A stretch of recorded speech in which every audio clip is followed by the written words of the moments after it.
உறவுகளே, என்னோட உறவுகள் வீட்டுலலாம் என்ன சாப்பாடு இன்னைக்கு நம்ம வீட்டில் என்னன்னு பார்த்தீங்கன்னா கிட்ட காமிக்கிறேன் உங்களுக்கு.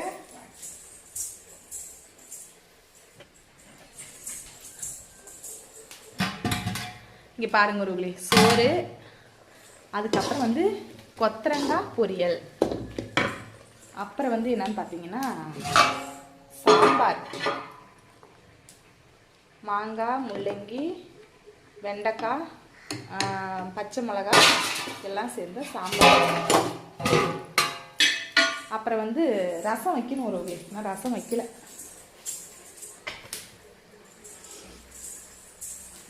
ஸ்டாண்டில் எடுத்தாலும் நம்ம கிட்ட எடுக்கிறதுக்கு அந்த ஆள் இல்லையா, வந்து அதான் இன்னைக்கு இதான் சாப்பாடு. அப்புறம் வந்து ரசம் வைக்கணும் ஒரு வகை, ரசம் வச்சு காப்பி போட்டு எடுத்துட்டு கொள்ளைக்கு போகணும். இதுதான் நம்ம வீட்டில் சாப்பாடு. என்னோட உறவுகள் வீட்டிலனா என்ன சாப்பாடுங்கிறத மறக்காத கமெண்ட்ல சொல்லுங்க உறவுகளே. இது எதுக்கு பார்த்தீங்கன்னா கொள்ளைக்கு எதுக்கு சாப்பாடு இல்லை வச்சுன்னா கொள்ளைக்கு வேலை, கொள்ளைக்கு வந்து ஆளுங்க வந்து வேலை செஞ்சுட்டு இருக்காங்க, அவங்களுக்காக சாப்பாடு வச்சேன் கடமா.